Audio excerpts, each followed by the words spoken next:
Después de unos días muy fríos, saboreando y degustando un delicioso vino en la mañana, así como para desayunar. ¡Qué rico! Claro, sí es bueno. Fuera de lo común, un Sí es desayuno bueno. fuera de lo común. Y como ya vieron, está conmigo Claudia Leonora García, amiga de mi Amigo, alma. ¿cómo ¿Cómo estás? estás? Pues bienvenidos aquí a nuestro público, amigo. Muy buenos días a todos. Y pues aquí estamos para abordarla de nuevo, amigo. Un tema interesante. Hoy cambiamos, escogimos un varón, un poeta, un dramaturgo español, no muy leído en cuanto a su obra, pero sí de muchos dichos y frases célebres que él tiene, incluso una que conocemos mucho y la utilizamos muy seguido, está hecha de latidos del campo. Sí, sí Este que dominguito surgen de los poemas y que rico, nosotros lo fresco, después utilizamos de tan unos días muy coloquialmente. fríos. En la vida diaria, así Sí, como que muy saboreando y fácil se nos degustando sale a un decir, y la delicioso verdad no vino sabemos ni de en dónde la viene. mañana, Bueno, así como para pues es un desayunar. poema, qué rico. Sí es bueno. Fuera de lo común, un Sí, no, desayuno sí, fuera de no, lo común. Y como 1631, ya efectivamente, vieron, sí. está Y bien, conmigo pues Claudia estamos Leonora hablando García, de Francisco amiga de de mi alma. Quevedo ¿Cómo ¿Cómo estás? estás? Y Pues Villegas. bienvenidos aquí escritor a nuestro español, público, nacido en amigo. Madrid Muy en buenos días a todos. 1580 Pues y aquí fallecido estamos en para Villanueva de abordarla los nuevo, Infantes amigo. en España Un en tema interesante. 1645. Hoy cambiamos. Los padres de Francisco de escogimos Quevedo un desempeñaban varón, altos cargos en la un corte, poeta, por un lo que desde su dramaturgo infancia español, estuvo en contacto con el no muy ambiente leído político y cortesano. en cuanto a su obra, Estudió en el Colegio pero Imperial de sí los de Jesuitas muchos y dichos posteriormente y frases célebres que él tiene, incluso una que conocemos mucho y la utilizamos muy seguido, está hecha poema.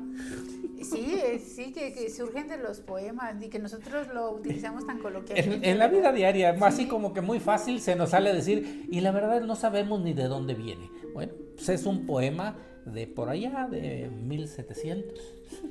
No, sí, no, 1630 y algo seguramente, sí. Y bien, pues estamos hablando de Francisco de Quevedo y Villegas, escritor español nacido en Madrid en 1580 y fallecido en Villanueva de los Infantes en España en 1645.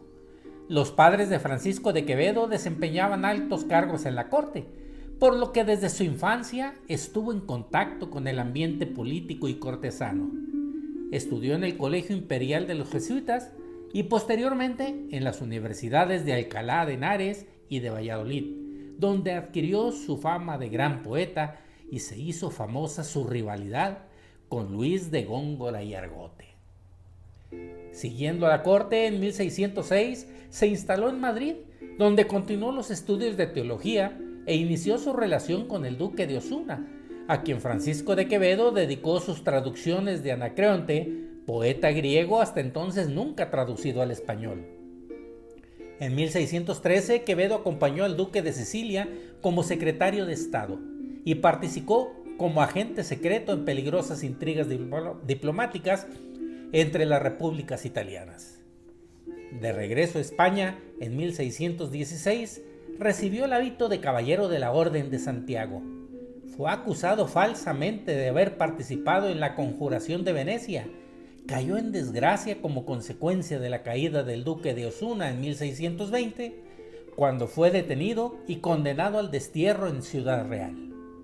Sin embargo, pronto recobró la confianza real con la ascensión al poder del conde duque de Olivares, quien se convirtió en su protector y le distinguió con el título honorífico de secretario real. Pese a ello, Quevedo volvió a poner en peligro su estatus político al mantener su oposición a la elección de Santa Teresa como patrona de España en favor de Santiago Apóstol, a pesar de las recomendaciones del conde duque de Olivares de que no se manifestara, lo cual le valió en 1628 un nuevo destierro, esta vez en el convento de San Marcos de León. No tardó en volver a la corte y continuar con su actividad política. Se casó en 1634 con Esperanza de Mendoza, una viuda que era del agrado de la esposa de Olivares y de quien se separó poco tiempo después. Problemas de corrupción en el entorno del conde duque provocaron que éste fuera encarcelado en el convento de San Marcos, donde permaneció en una minúscula celda hasta 1943, cuando recobró su libertad. ya con la salud muy quebrantada, se retiró definitivamente a Torre de Juan Abad. Como literato, Quevedo cultivó todos los géneros literarios de su época. Se dedicó a la poesía desde muy joven. Escribió sonetos satíricos y burlescos, al mismo tiempo que poemas en los que expuso su pensamiento típico del barroco. Sus mejores poemas muestran la desilusión y la melancolía frente al tiempo y la muerte, que fueron los puntos centrales de su reflexión poética y bajo la sombra de los cuales pensó el amor. Ay, Quevedo es todo un personaje, amigo. Sí. Todo un personaje. Yo creo que nadie hubiésemos querido a Quevedo de enemigo. No, pero además una mente muy brillante. Sí, una mente atrapado muy aguda. en conjuros, intrigas políticas. Pues en esa época un destierro era como cadena perpetua. Sí, bueno, lo que pasa es que Quevedo coqueteó mucho con la política. De hecho, buscaba una vida cómoda y placentera, como la quisiéramos todos, y buscó en la política pues esta sombra que la albergara y la obtuvo de alguna manera. No estaba ahí a la sombra de los condes, pero bueno, pues después vienen este tipo de situaciones donde ve que la política pues es traicionera. Sí. ¿No? Viene el desencanto, Sí. ¿no? El desencanto, que es uno de los temas que más él de alguna manera analiza en su poesía, en sus obras, en sus libros, y bueno, la sátira, la ironía, creo que es algo muy característico en una mente brillante, y más en una mente tan brillante como la de Quevedo. Pero él nació en cuna de plata. Sí, no, al señor no le faltaba nada. Él vivió esa vida desde infante. Entonces creció conociendo todos los artigurios que puede haber en una corte medieval, con todos sus recovecos. Sabía perfectamente dónde estaba pisando. Sí. Y seguramente dominaba tanto esas artes que por eso, aún después del destierro, lo rescatan y lo vuelven a acomodar, porque como secretario exactamente. Del reino, pues es un puesto como el secretario de gobernación actualmente en un país. Y lo vuelven a meter a la cárcel. Y lo vuelven a meter a la cárcel. Lo vuelven a meter a porque la era cárcel. fiel a sus ideas, a sus convicciones. Porque se buscaban muchos enemigos, amigo, porque mira, a Quevedo le pasaba lo que a las mujeres a las que le canta Sabina, ¿no? Tenían la lengua muy larga y la falda muy corta. Entonces, pues desde la lengua larga y decíamos hace rato de comenzar la grabación, ¿no? Era el hate de lo que serían ahora las redes sociales, ¿no? Que tenemos tantos hate, pero lo que pasa es que los hate últimamente les falta inteligencia y que a Quevedo le sobraba. Entonces, cuando criticaba el proceder, las obras de algún rival, porque era arrogante y envidioso también, pues era muy duro, era muy mordaz y sarcástico, sí, para hacerlos ver mal. Sí, era muy incisivo, sí, ¿no? Entonces, pues de alguna manera. Pero ¿qué es lo maravilloso de la obra de Quevedo? Bueno, de la obra de Quevedo y de toda esta que hemos venido hablando del siglo de oro, del barroco específicamente, y en general del siglo de oro, pues yo creo que es precisamente ese enfrentamiento que nos da la realidad. Nos lo da precisamente cuando Quevedo está escribiendo. A la par, de alguna manera, también Cervantes está siendo liberado. También había estado preso por una injusticia. ¿Ves cómo son estas grandes mentes que han sabido transformar esas desavenencias de la vida en productos artísticos de primer nivel? Y en esa época, Garcilaso de la Vega era militar y andaba en batalla también. Exactamente. Entonces, fíjate cómo estos caminos, ¿no?, que van tomando estas mentes brillantes.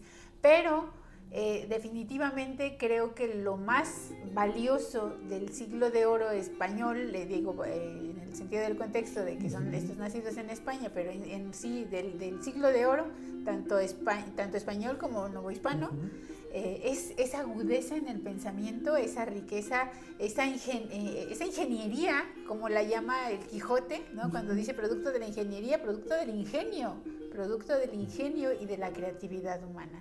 Fíjate que una cosa padrísima de lo que nos expone Quevedo, porque Quevedo al final nos pone un espejo, sí, ¿no? Nos pone un espejo social, nos pone un espejo cultural y moral.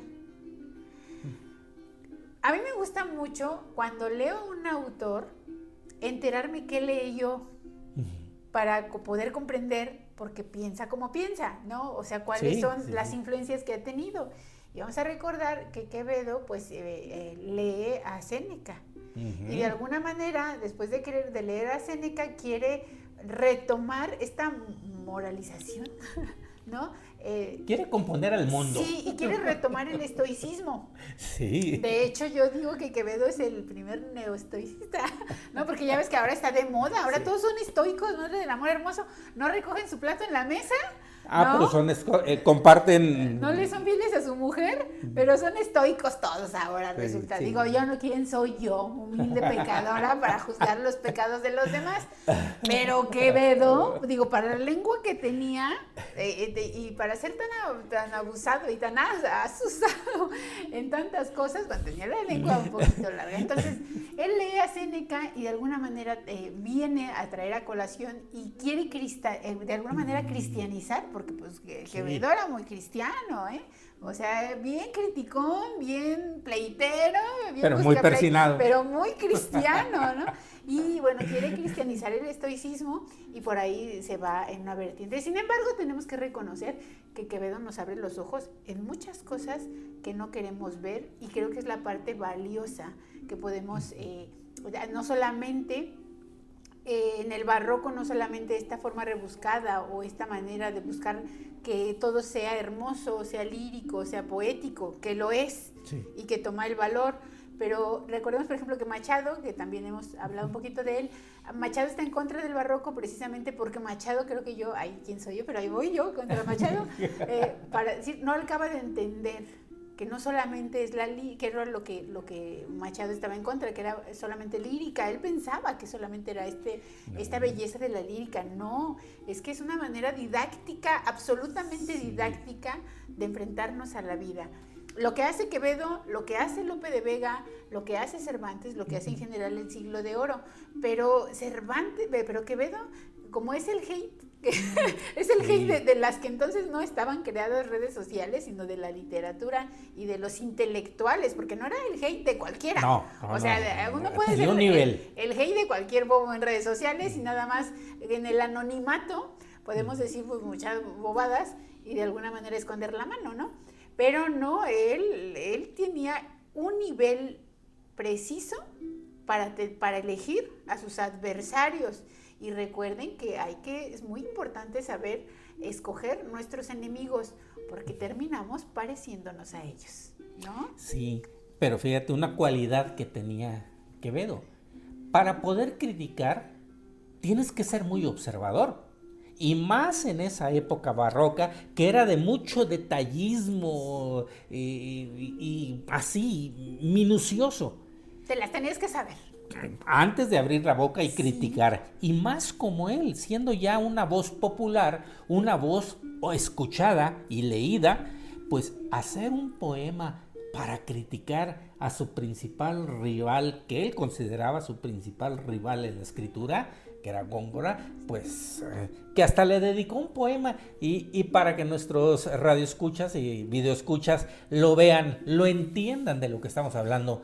Vamos a comentarlo un poquito. El poema se llama A un hombre de gran nariz. Ya, desde ahí, desde el título dices tú, caray. Sí. Y bueno, vamos a decir que Góngora era un hombre que en sus facciones físicas pues era muy prominente de nariz, como si los españoles por herencia no lo fueran casi, sí. pero bueno, ahora ya... La gran mayoría. Lo bueno del mestizaje Exacto. es que ya han cambiado un poco, ¿no? Pero bueno, que una de las características físicas en ese tiempo era esta nariz tan aguileña, tan pronunciada, y que bueno, pues seguramente sí se pasaba de listo con la nariz, por eso viene ahí ese soneto. A un hombre de gran nariz. Érase un hombre de nariz pegado. Érase una nariz superlativa. Érase una alquitara medio viva. Érase un peje espada mal barbado. Era un reloj de sol mal encarado. Érase un elefante boca arriba. Érase una nariz sayón y escriba. Un Ovidio Nazón mal narigado. Érase un espolón en la galera. Érase una pirámide de Egipto. Las 12 tribus de narices eran. érase un narcisismo infinito. Frisón archinais caratulera, subsañón garrafal morado y frito. Pues una burla excesiva, ¿no? De las características físicas de su rival y su contendiente. Pero ¿a qué horas tenía tiempo ese genio? Hasta de su comportamiento. Sí, claro. No nada más su físico. Sí, de la personalidad. Hasta ¿no? su personalidad aquí salió a relucir todo. Salió raspada. Entonces, bueno, pues vamos a buscar que cuando nos burlemos de alguien, que sea con el arte que tenía que... Sí, que al cabo, si lo haces con ese arte, ni te van a entender. A menos que seas Góngora. Y que te la regrese, ¿no? Porque bueno, pues... Que la revires con otro poema. Exactamente, porque esos dos estaban como los dos tipos de cuidado, que uno se decía una cosa y el otro se contestaba. Bueno, pues así llevaban la vida Góngora y Quevedo, ¿no? Pero pues bueno, qué bonito enfrentamiento entre dos grandes de la literatura. Pero también vamos a hablar un poquito como, de alguna manera, esta cuestión que hablábamos al principio de moralizar la sociedad, como a través de otras poesías o de otros sonetos, él nos viene indicando, el absurdo de una falsa modestia, fíjate, es que a mí me llama mucho la atención, porque yo siento como que Quevedo está aquí, pero es tan cara dura que después está acá. Sí. Y va brincando en contrarios.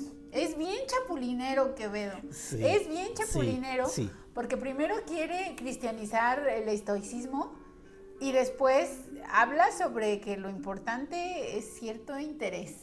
Sí, después critica que el interés está en todos lados, a todos niveles de la sociedad. No, y en otros sonetos habla tanto de la vida eterna y con Dios y todo, y después tiene, yo creo, unos sonetos que son lo más alejados de lo posible. Entonces, ¿por qué no nos compartes El poderoso caballero es don dinero? Una frase que seguramente, como comentamos al principio, muchos la hemos dicho en alguna situación: poderoso caballero es don dinero. Bueno, de aquí nació precisamente esa frase, es el título de este poema. Madre, yo al oro me humillo, él es mi amante y mi amado, pues de puro enamorado de continuo dan amarillo. Que pues dobló lo sencillo, hace todo cuanto quiero. Poderoso caballero es don dinero. Nace en las Indias honrado, donde el mundo se acompaña. Viene a morir en España y es en Génova enterrado. Y pues, ¿quién le trae al lado es hermoso? Aunque sea fiero. Poderoso caballero es don dinero. Es galán y es como un oro. Tiene quebrado el color. Persona de gran valor, tan cristiano como moro. Pues que da y quita el decoro y quebranta cualquier fuero. Poderoso caballero, sí, es don dinero. Sus padres principiantes y es de nobles descendiente, pues que en las venas de oriente toda la sangre son reales. Y pues es quien hace iguales al duque y al ganadero. Poderoso caballero es don dinero. Mas a quién no maravilla ver en su gloria, sin taza, que es lo menos su casa, doña Blanca de Castilla. Pero, pues dame abajo silla y al cobarde hace guerrero. Poderoso caballero es don dinero.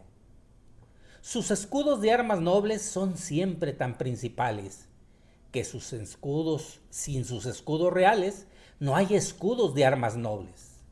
Y pues, a los mismos robles da codicia su minero. Poderoso caballero es don dinero. Por importar en los tratos y dar tan buenos consejos. En las casas de los viejos, gatos lo guardan de gatos. Y pues él rompe recatos y ablanda el juez más severo. Poderoso caballero, sí, es don dinero.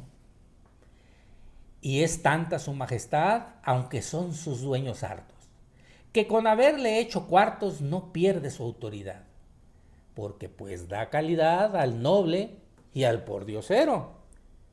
Poderoso caballero, sí, ese es don Dinero. Nunca vi damas ingratas a su gusto y afición, que a las caras de un doblón hacen sus caras baratas. Y pues les hace bravatas desde una bolsa de dinero. Poderoso caballero, es don Dinero. Más vale en cualquier tierra, mirad ese es harto sagaz, sus escudos en la paz que rodelas en la guerra. Y pues al pobre le entierra y hace propio al forastero. Poderoso caballero, es don Dinero. A mí me encanta cómo de alguna manera él se dirige, o sea, va dirigiendo un mensaje a esta sociedad que está obsesionada con la riqueza, con las Sí. apariencias, con el linaje y con el honor, ¿no? Y termina cayendo por dinero. Exactamente. Exactamente. Entonces, decir, bueno, pues es que es este mundo de contradicciones, este absurdo, este ir y venir, este sufrir, este calvario que vamos sufriendo, pues es realmente por cosas que nosotros mismos como sociedad nos hemos impuesto, ¿no? Y fíjate desde qué época él ya critica lo material, porque el dinero mueve todas las apariencias, todos los acuerdos de los nobles, los plebeyos, todo. Y como cuando lo escuchamos pues nos da risa porque tiene un nivel de ingenio pues, magistral, pero pues es una risa que nos jode también, porque pues sí, cierto, y no Es tenemos una risa nada. de culpabilidad. Es una risa incómoda, es esa risa incómoda de decir, pues sí, pues los que están arriba, y los que estamos abajo, y poderoso caballero es don Dinero, o sea, es la cruda verdad, o sea, es la cruda verdad. Bueno, Y lo dice este caradura que ha sabido estar muy bien acomodado en las altas esferas. Entonces, la frase mexicanizada es: con dinero baila el perro. Claro, bueno, ya de alguna manera adaptada a nuestra cultura. A la cultura mexicana. Muy bien. Y bueno, y también tenemos como, Quevedo en este cristianismo que va profesando. También tiene algunos, sobre todo cuando habla del amor, y que va diciendo el mundo de contradicciones en el que el amor nos va acomodando. Tiene, yo creo que uno de los sonetos que tú nos has comentado es uno de los más hermosos, Sí. pero también que creo yo que es uno de los más laicos. Sí. Es uno de los más laicos porque no nos da la esperanza de una vida más allá de la muerte, sino que es lo que es lo que hay. Y se acaba cuando se acaba. Sí, entonces sí, y me encantaría que nos lo leyeras, no sé, porque esta parte, sobre todo al final, cuando él dice polvo será, ¿Es la resignación? exactamente, es polvo será más polvo en amor. O sea, es decir, Un polvo no está enamorado. dando la esperanza de otra vida, ¿no? ¿No? Que podríamos esperarlo a lo mejor, sobre todo por este esquema de ideas que él viene heredando y que quiere ir mostrando, sino que creo que ahí es donde de alguna manera nos enfrenta con esta realidad de que estamos donde estamos, vivimos lo que vivimos y no hay más allá. Ay, ¿por qué no nos lo compartes, Sí, amigo? además déjame comentarles que está catalogado como el poema romántico más hermoso de la época de oro de la literatura española. Así está clasificado. Entonces, sí hay que poner un poquito de atención a la letra y ir más allá de lo que escuchamos. Profundizar en lo que quiere decir y el significado de cada uno de los párrafos. No es largo, es corto, pero con una profundidad. Y fíjate, amigo, que ahí es donde yo creo que lo podemos perdonar a Quevedo muchas cosas. Este ser tan ruin, ¿no? Este ser tan ruin, este ser tan manipulador, este ser...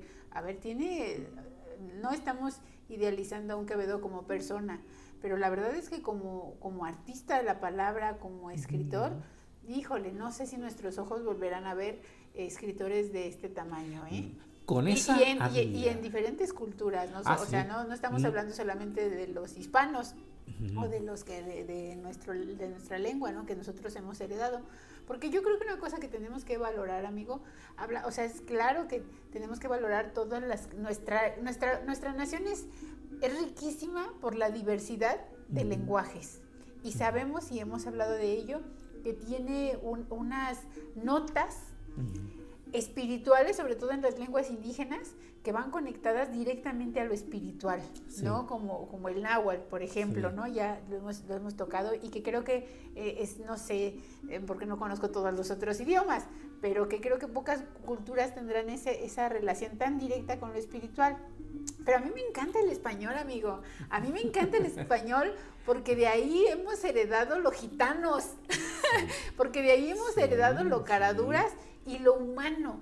Y a mí me encanta el Siglo de Oro porque no idealiza al ser humano, sino que lo ve desde toda su miseria, desde todo lo peor que puede llegar a ser el ser humano, y de alguna manera como a través de cierta disciplina puede el ser humano pues abordar lo mejor de sí. Y lo desmenuza, desde el amor, desde el intelecto, desde el sufrimiento, desde lo estoico, desde el valor, todo, desde muchas aristas lo va analizando. Sí, sí, pero por favor compártenlo porque es uno de mis favoritos. Amor constante más allá de la muerte.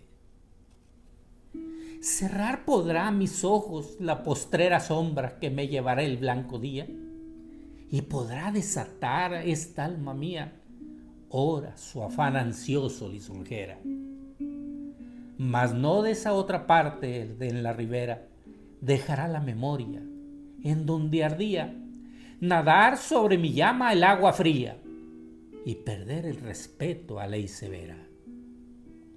Alma quien todo diga prisión ha sido, venas que humor a tanto fuego han dado, medusas que han gloriosamente ardido, su cuerpo dejará, no su cuidado, serán ceniza, mas tendrán sentido, polvo serán, mas polvo enamorado. Ahí te voy a corregir un poquito, dice médulas. Médula, sí. Que viene desde lo más íntimo. De lo más íntimo, de la médula espinal. De lo estructural, ajá, desde lo estructural, desde lo que nos constituye, ¿no? Desde nos forma, de ahí nace. Pues todo eso que sentimos, todo ese fulgor, toda esa pasión, polvo será. Pero un polvo enamorado. Y le da A fin de cuentas. Le da ahí ya ese toque, pero a mí me encanta cómo termina en ese nihilismo de decir, pues mira, polvo será. O sea, pero polvo enamorado. Y aquí fíjate que hago esta comparación, bueno, porque como es de lo que estoy empapada ahora, fíjate, hago esta comparación, fíjate, nada nos salva de la muerte, nada nos salva la decadencia, nada nos salva del nihilismo, salvo el amor. Polvo será, más polvo enamorado. Queda algo ahí. Y recuperamos, por ejemplo, en la parte final del Quijote, cuando el Quijote retoma la cordura, cuando ha muerto el personaje, cuando está todo por acabar, cuando él mismo reconoce sus hierros, hay una cosa que no reconoce, y es el romance con Dulcinea.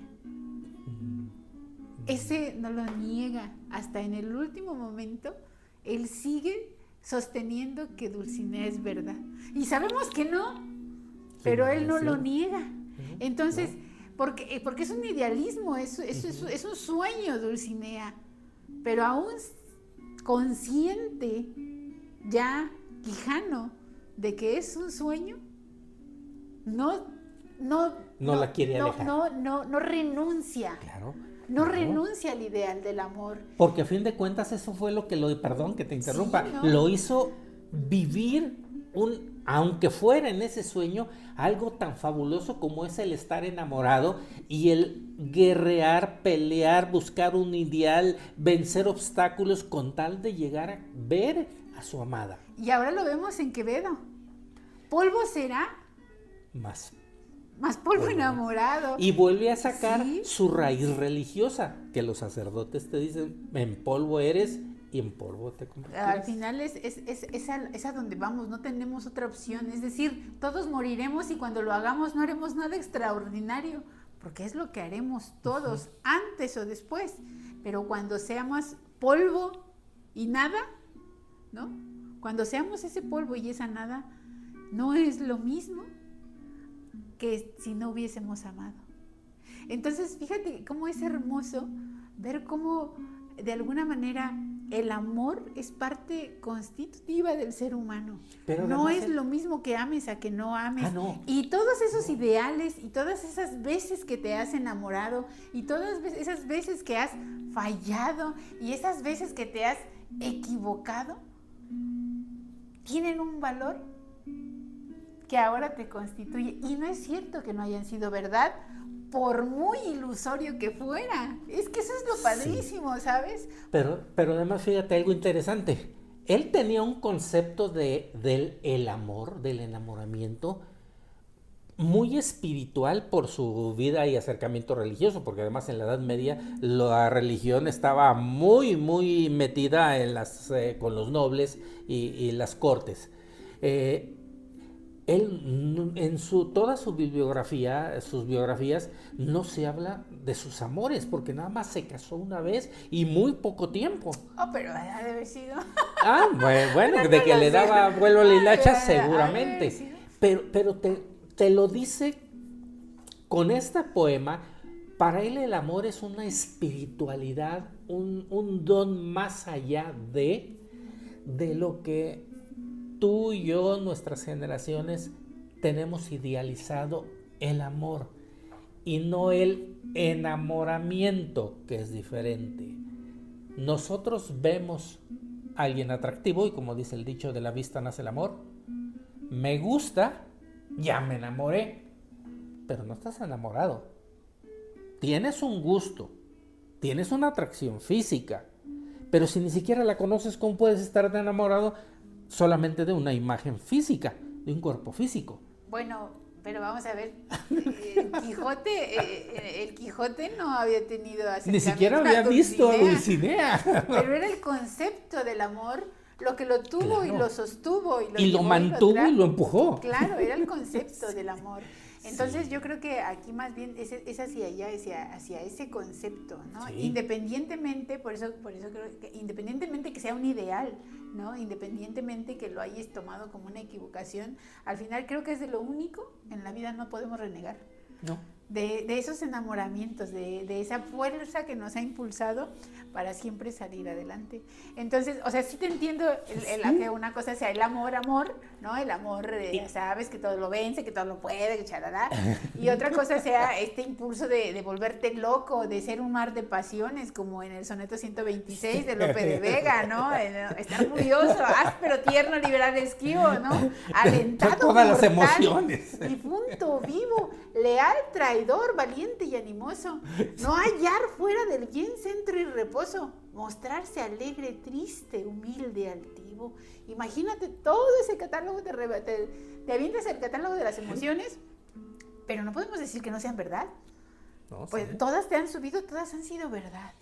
Pues simplemente independientemente de que haya sido un espejismo, todo eso o haya florecido o no haya florecido. Es tan fácil.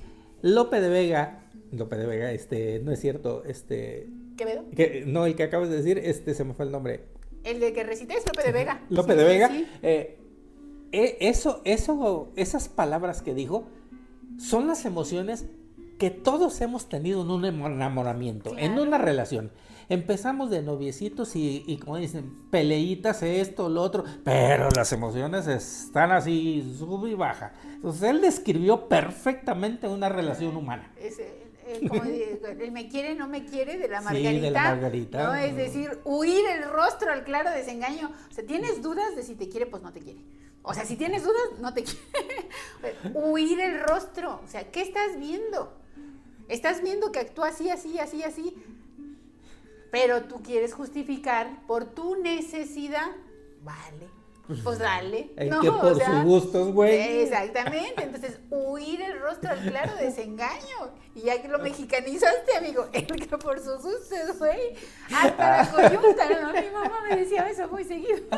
Ay, ahora lo entiendo todo, ¿no? Es decir, de alguna manera, pero ellos nos están abriendo los ojos, ¿no? Sí. Dice, y lo que decíamos, ¿no? Beber veneno por licor suave. Uy, sí, es que yo no sé qué. Y entonces, bueno, nos aferramos a conceptos, nos aferramos a ideas, nos aferramos a circunstancias, está bien. Pero ahí va a estar el claro desengaño. Sí. Y ese licor suave es veneno. Pero tú haz lo que quieras, ¿no? Y entonces, pero eso es lo que a mí me parece muy hermoso de este tipo de literatura, que no solamente es lo literario, no solamente es lo lírico, no solamente, no, te está abriendo los ojos y te está enseñando, es didáctico por donde lo veas, Sí. es absolutamente didáctico. Sí. Y yo creo que aquí en Quevedo, pues esta ironía que utiliza no es superficial, tiene y la ironía casi nunca es superficial, ¿eh? No. O sea, la ironía siempre que la utilizamos es para señalar algo. Y bien definido. Y ese señalar sí tiene un propósito, y es que algo se cambie. Entonces, por eso cuando somos irónicos, si somos inteligentes, si realmente somos irónicos, es a través de la risa señalar lo que está mal para que se incomode. Para que se note, y claro. en esa incomodidad y en esa evidencia, que es lo que tú dices, que se note, y en esa evidencia se cambie algo. Entonces, realmente este enfrentamiento intelectual que tiene Quevedo, pues es cuando ve esta sociedad en decadencia, y entonces la enfrenta, ¿no? Y la enfrenta con una magistralidad, porque pues es como se tenía que andar, amigo, porque si no terminabas en la hoguera también, ¿eh? Entonces tenías que andar entre azul y buenas noches, te lo digo, Juan, para que me escuches, Pedro, y pues ir jugando un poco con la risa, con la ironía y con la sátira. Y pues por eso también el hombre tenía tantos enemigos, porque tenía su geniecito, ¿no? Sí. Y muy aferrado a sus ideales, pues por eso lo desterraron 3 veces. Y no estamos idealizando a la persona es otra cosa. Lo que sí creo que vale muchísimo rescatar es este ingenio como escritor, ¿no? Y esto que cómo nos comparte y cómo nos hace que no nos autoengañemos, ¿sí? ¿No? Porque, bueno, de alguna manera es muy fácil para nosotros querer contarnos historias para perdonarnos ciertas acciones o ciertas recurrencias en hábitos que no son lo mejor para nosotros. Y entonces nos vamos así, pero ahí lo único que estamos haciendo es engañarnos, porque no nos queremos enfrentar a la realidad que nos enfrenta el Siglo de Oro, ¿no? Sí. A la realidad que nos enfrenta Quevedo, a la que nos enfrenta el mismo Cervantes. Les decía yo a mis alumnos, ¿no? Y se los digo con todo respeto, les digo, lo primero que Cervantes quita es a los flojos. Por eso pone lenguajes distintos, ¿sabes? O sea, esa dificultad de lenguajes que tiene, que ya para su época es un poquito pasada de moda, ¿no? Para su propia época, esa rebuscada de alguna manera, va quitándose a los flojos. Y luego se va quitando a los tontos, ¿no? Por eso nos va tratando de engañar, ¿no? Porque va viendo qué tan inteligente es el lector. Entonces, por eso Cervantes es grandioso, porque va midiendo la inteligencia del lector. Y estas obras las disfrutamos conforme más conocemos.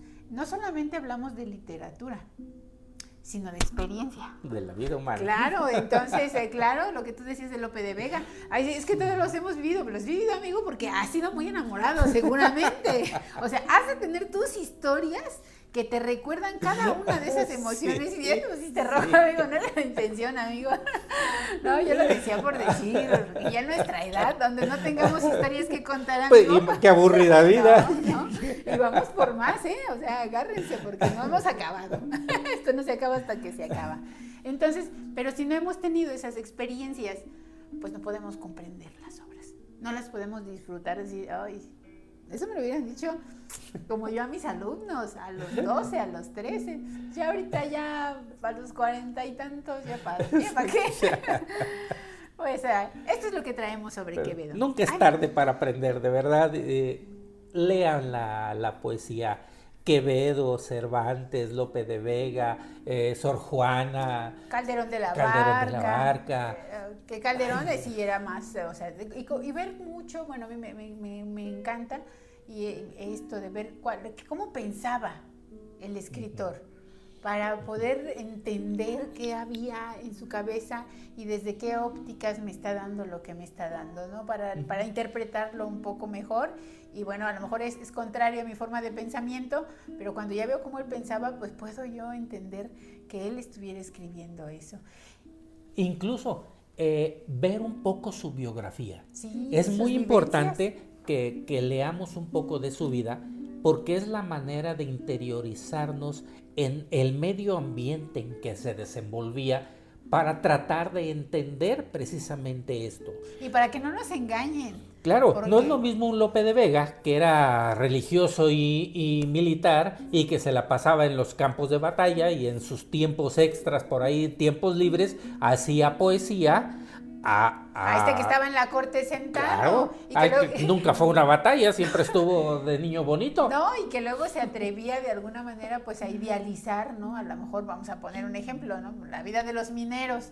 Y sí, la vida de los mineros, pero va a ver, la vida de los mineros, o como lo hemos dicho en algunas otras, o la vida del campo, o la vida de los agricultores, o estas vidas que tienen una belleza, claro, pero que son duras y son comprometidas. Y él nunca vivió con un aldeano. Pero si él jamás metió las manos, o sea, también es como decirle, pues sí, está muy padre lo que escribe, pero no tiene idea, ¿no? Tenía muy buena observación y pudo captar precisamente todos esos momentos de la sociedad y los diferentes niveles sociales que existían en España en esa época. Pero es bien interesante, así como es interesante conocer la vida de Sor Juana, qué pasó, por qué fue a terminar a un convento y qué fue lo que la hizo escribir y los problemas que tuvo por lo que escribía. Sí, por una mujer revolucionaria en pensamiento para su época y más siendo religiosa. Claro. Entonces, hay que entenderlo para poder entonces, sí, ya entendimos en qué época vivió, cómo vivió, ahora sí vamos a leer su poesía para entender por qué ese enamoramiento escribiendo desde un cuarto de un claustro de un convento. Sí, y por qué eligió esa vida, ¿no? Como lo que dijimos alguna vez, o sea, tenía su ventaja también, porque era eso o era el matrimonio, pero acuérdate que el matrimonio le quita tiempo a las mujeres, hasta actualmente. Eso es un estudio que se ha hecho, amigo? O sea, claro. Una mujer casada actualmente, que ahora somos tan independientes, ¿no? Que venimos, una mujer casada pierde 7 horas de su vida en el matrimonio. Estamos hablando de la actualidad, ¿no? Porque las dona la empresa. Vamos a poner un ejemplo. Bueno, pues los hombres, ¿qué crees? Ganan.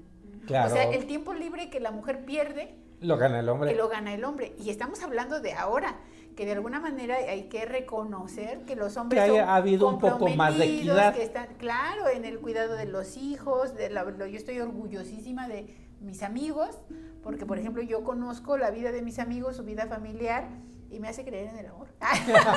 Claro, porque son hombres comprometidos con sus hijos, con su esposa, con sus familias, o sea, que ves que le están empujando a la empresa, ¿no? Sí. Entonces, pero estábamos en otras épocas donde imagínate. Donde no, la mujer era para servirle al hombre. No, y para servirse de la mujer absolutamente. Ahorita me estoy acordando del personaje de Pedro Páramo, ¿no? O sea, donde no nada más es que no la quieres, pero tiene dinero, o sea, la utilizas para alcanzar, bueno, pero ya es un montón de cosas.